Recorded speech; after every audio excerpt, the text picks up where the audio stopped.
Hello, everyone. Welcome back to the Yapping with Yucca podcast. Today we have a super special guest named Winter Denipah. She is from Okeawinge, Kapo Owenge, and the Navajo Nation.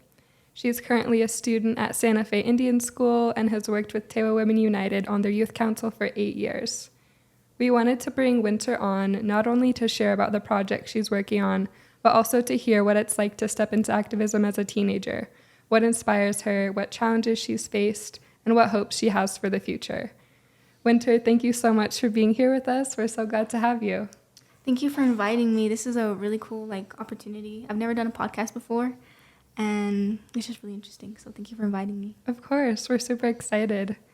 So first, do you want to tell us a little bit about yourself, your age, and something you enjoy outside of activism? Of course. So I'm 16. I'm about to be 17 in November, Scorpio. And some things I enjoy, like art, and I really love roller skating. I'm trying to get back into that. Also, I love running. I'm on cross country and track, and I'm not really coordinated. So I was thinking of a sport I could do, or just the easiest, and it's kind of easy, but I did enjoy it. So cool. So how did you originally get involved in activism, and how did you start out with Tewa Women United? Well, my older sisters heard of the group, and since I was the younger sibling, I kind of just followed them wherever they went. And so I ended up going to the meetings with them, and I was young, so I would just kind of play around. But the more older I got and the more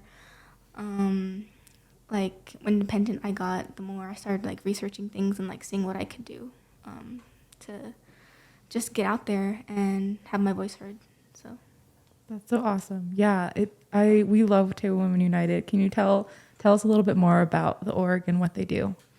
So I've worked with them since I was elementary. So they do a ton of projects, helping mainly Espanola and the Pueblos there, collaborating with them. And some of the projects that they're doing right now is they have their own curriculum of healthy masculinity, and they provide sexual violence prevention classes. And so right now they're just working with the schools and really trying to get to work with kids like me, teenagers. So yeah, that's how me and Winter met, was at their sexual violence prevention training. It was really awesome. You learn all about boundaries and consent, and I think it's really important for everybody to know about that stuff. Are there any resources that you know of that Tewa Women United has where people can plug into that a little bit more? So I definitely know if you follow them on Instagram, you definitely should. They always are having some sort of event that is just for your well-being. I know now they're doing yoga on Wednesdays at their site, and I haven't been able to go, but it's just mindfulness yoga and just little things like that. They also have the period pod there, which you are able to go check out and get free period products. And I know they do collab with other organizations too. So yeah, they also have the Healthy Masculinities Toolkit that they just shared, I think this week, but that's available on their website. We're both in the picture. Yes. So yeah. Yeah, and we can plug all of this in the description. Yeah. So thinking about youth getting involved in activism, and you've been doing this work for a really long time, was there a specific moment or experience that made you feel I need to speak up about this? I guess maybe because my sisters were in the group, and I saw my sister's photo in the newspaper. She went to a protest, and it just really inspired me. And I thought, because I look up to my sisters, and I just thought, oh, I want to be like that. I want to be in the newspaper, and I want my community to see that I'm doing something and just speaking up about it. So that's so cool. Yeah, I think a lot of us have that experience of oh, my family's doing it or my friends are doing it, and that's what builds community too, is being with your friends and family too. Yeah. Since you did start this out so young, did you ever have any experiences of like your peers not really understanding why you're doing it, or maybe like, I don't know, some sort of resistance from other kids your age? I think the biggest like difficulty with my generation and like getting out there, getting our voices heard, is that right now kind of the thing is to just like do you and do yourself and like be about you and like not really like also with the phones like be more attached to your phone, being more connected to social media. And there are ways to like be an activist in social media, but I think it's more like people are just like, oh, why would I do all that? Because it's like it seems like too much work, or like just like what's in it for me, stuff like that. Yeah, for sure. We definitely are in an era of self-care, and that's great in some ways, but it does promote a lot of ideas around individualism and just putting yourself first before everyone. And yeah, we definitely at Tewa Women United and Yucca stand for like community care and yeah, more things like that. Yeah, it's important to talk to people about these issues. And I think a lot of resistance from young people who might like brush it off is also like, how do you even begin to understand the issues that we're facing? And it feels really scary. And you're just like, okay, well, I'm going to volunteer my time to like do all this stuff. No, thanks. I'll just live my life. Yeah. Yeah. Speaking of young people, what advice would you give to other young people who want to get involved but who might feel unsure where to start or maybe a little nervous? Form connections as much as possible. A lot of the things that I've been able to do, I've done because I just talk to people. And honestly, it's just because I get to know them. I ask, like, I don't know, I'm just like a talker. So I just establish connections with people. Because you never know, like, someone could be, like, the head of this business. You never know. So, like, just get out there, like, even doing your own research on your phone, too. Like, there's tons of different organizations, like, all around, I'm pretty sure. And going to, like, community things and meeting people and talking to people there and forming connections, I would say, is a good thing. And maybe even starting, like, your own podcast or, like, your own, like, little diary or vlog, because I know that would be, like, easy. And, like, you could even do it by yourself, like, just, like, talking about things that you find are important. That's great advice. That's how you ended up here today, was by talking to me. Yeah. Yeah, that's so awesome. I feel like that's a huge part of like community organizing is, yeah, just literally talking to people. So I want to know too, like, what is like either your favorite projects that you've worked on or something that you're currently working on that you want to talk about? So probably my favorite project is the rebuilding the skate park right now, because we've just been trying to do that for so long. And I really feel like it'll be great for the community because I know so many people, so many kids my age who love to skate and who love to be outside. But in Espanola, such like rural areas, there's like not a lot of good places. And even the parks, like they're not safe and they're hazardous. And I feel like just having that space where you can escape to and hang out with your friends and where you can have a community at would be helpful, like for the community in all kinds of ways. So that project I'm really passionate about, and I'm trying to get that to move forward. But How did you guys bring that project forward? Like, how did that all start out? so I'm not sure like who started it because it was like when I was a bit younger, but I'm pretty sure it was we had a team because we have skate jams and like events that we hold at the skate park, and we just wanted to rebuild it. And I think it started with one of my friends, Joyce. Also, she played a big part in that. She was really trying to get it going for a while too. But yeah. Cool.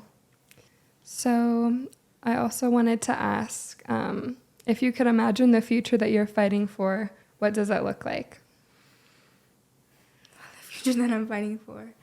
That is, I think about that often, actually, and I always have like a different perception of it because I feel like I'm always learning new things, and like I'm always talking to people. I'm always like thinking like, oh yes, that's like such a great idea. But I guess the ideal future for me would be, well, obviously clean water, clean land, and obviously the right to clean water and food, and to food sovereignty, and to just be able to have control of our own resources and be able to use them, and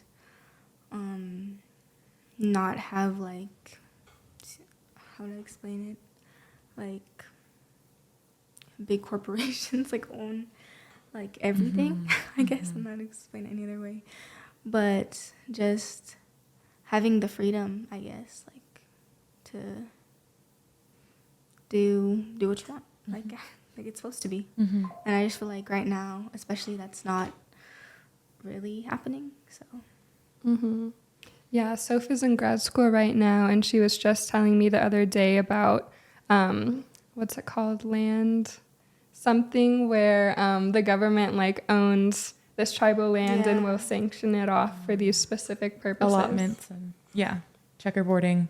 We were learning about that in my politics of land class, and how even like tribal land that's technically sovereign nations like oftentimes are owned by the federal government. So they still have that control over the land, and that's not how it's supposed to be. Yeah, and in school we're actually just that reminds me, we're talking about Alcatraz in school, and about how the prison was there and then they stopped using it, the government, and it says when the government stops like using the land that they took, the tribe can go and claim it again because they're not using it. And so that protest that happened on Alcatraz, where all those people stayed there for like, I think it was over 300 days. We were learning about that, and that really like spoke to me, especially what's happening now with that. So Yeah, have you ever been involved in any sort of direct action like that? Like maybe you were too young for Standing Rock, but anything else like that? I've tried to, but honestly it's kind of hard with obviously because I don't drive yet. I'm trying to start to drive, but I was in a group club with my school called Close Up. We went to Washington and New York, and there were protests there about them cutting Medicaid, because obviously we do not want that to be cut or nothing. And me and my friend were marching with them for a while, and we got badges and pins, and it was nice. So Cool. Sorry, I forgot. I'm supposed to ask next. So we talked about like young people getting involved, and you kind of gave your message to young people, but on the flip side of that, what message would you give to adults who might not understand why young people are doing this work, or maybe they do understand? What message would you give it to adults? I would say support your child in any way you could, because even though you might not get it and you might not feel as strong about the topic that they do, I feel like it gives me, like even more like young people who are in activism too, I've heard, more like a sense of self, like when they're able to attend like hearings and participate in these things. Definitely helps like with expression and like identity, and I feel like even like being a teenager, like that's really important, finding out who you are, your beliefs and everything. And I would say just support them in any way you can, whether it be driving them to the protest, and I know obviously safety, so don't like drive them into like the most violent protest ever, obviously, but just supporting them in any way you can, and listening. And even though you might not get it and feel strongly, just like understanding that it helps them feel secure and like they have a voice and that they are being heard. Yeah, totally. I think that's really good advice. Yeah. Adults, are you listening? Yeah, my first protest ever was the 2019 global climate strike, and my friend's dad came with us, and he had a sign that said "Dads for Change" that we made for him. That's cute. Yeah. Do you want to say anything about your community at home, or any of the struggles that you're facing with your community? I think one thing that I would want to bring attention to is protecting our cultural lands from fracking, from pipelines, like stuff like that, especially now. Just making sure that you're aware, always reading the news. There's the ICT, like there's a bunch of like native news, like only ones, like websites that you can go on. And I think just like staying informed and being aware, because things like happen so fast, and just, yeah. What gives you hope and inspiration for a better future? My little brother, he's so funny. Like, he has something to say to everything. Like, I'll try to explain something to him, and he'll have another question that I would never have thought of.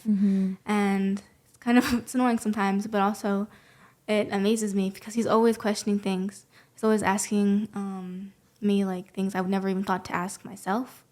And he always just makes me think and think deeper, even though it's weird because he's like younger than me. And I want him to be able to keep doing that and keep being able to ask questions and grow up to live happy, healthy, and have all the opportunities that he should have. I feel like no one should not be able to do what they want, and like I feel like everyone should strive to be greater and like always have like big dreams. I always want everyone to dream big, and I feel like even though a lot of people say, "Oh, like that's stupid," like you should just like do. Like also I feel like what this generation is, they just want like the easy way, or like the like, oh, I'm just gonna follow everyone else. But also I feel like now is the time to dream big and think that like even if you think you can do it, I feel like everyone can if they really do like try hard enough. And I feel like everyone should have the opportunity to even have the thought in their head to dream big and not think that, oh, just because I'm from this place I can't do this, and oh, like they're already they have all these things and I don't have this. So I don't know, I just say just don't let things like stop you. Yeah. I don't know how to explain it, I'm sorry. Yeah, no, that's good. I feel like kids are they're such good questioners of authority. Like they're the ones who are like so new to everything that they're like, no, why is this like this? And I feel like older people tend to be like, that's just how it is. But I feel like us as young people, and like even younger than us, like your little brother, like we're in a great position to question things, and we need that right now. Yeah, question things and look into it and learn and get involved and not be afraid to like mess up along the way. Oh, Yeah. definitely. Yeah. Yeah. Is there anything happening at Tewa Women United that people can get involved with right now? So I think right now we are planning with we're gonna have another skate jam for Halloween. So if you guys want to go check that out, it's gonna be at Espanola Skate Park in Espanola. I don't really know the exact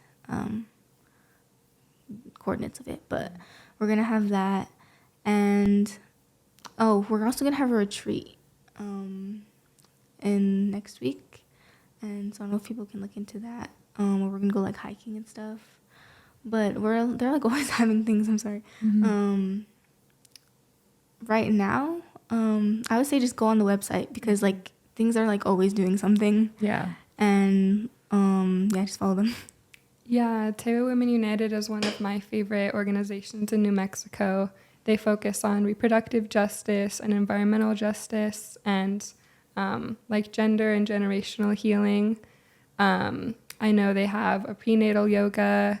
They have parenting circles where you can like get tips from other parents, and they have classes. They have actually an amaranth harvesting thing coming up at the end of the month, which is cool. The history of amaranth is really interesting. Yeah, there's always a lot going on, like Winter said. Yeah, there's always like new things. Like I open Instagram and then I always see like they're having this event, they're having this event, and I wish I could go, but I'm in the dorms. So. Yeah. Okay, our final question for you is, what is a small joy in your life right now? It could be like a song or food or a hobby. probably my favorite singer right now because she released an album like, I don't know, I think it was like 2 months ago, maybe 3 months ago. It's been a minute, but Marina and the Diamonds. I've been loving her songs, and I've just been listening to her songs, and I feel like her new album, like about rebirth, and one of my favorite songs, Butterfly, where like she's like ascending, basically. I don't know. I don't really know the meaning of the song, but I don't know. I just really like her music. So That's so real. It's a lunar eclipse this Sunday, guys. So manifest this weekend. Thank you so much for your courage and perspective, Winter. We really appreciate you coming on the podcast and sharing your time and wisdom with us. Is there any last thing you want to say? Just get out there, talk to people, take out your headphones, because I know me, I love music, and I always have like one in my ear, but also it does kind of keep me distracted from things, and if you take out your headphones, you're able to hear some things and maybe like meet a new person and form a new connection. So take out the headphones. Take out the headphones. I love that. As we're all wearing headphones. That's funny.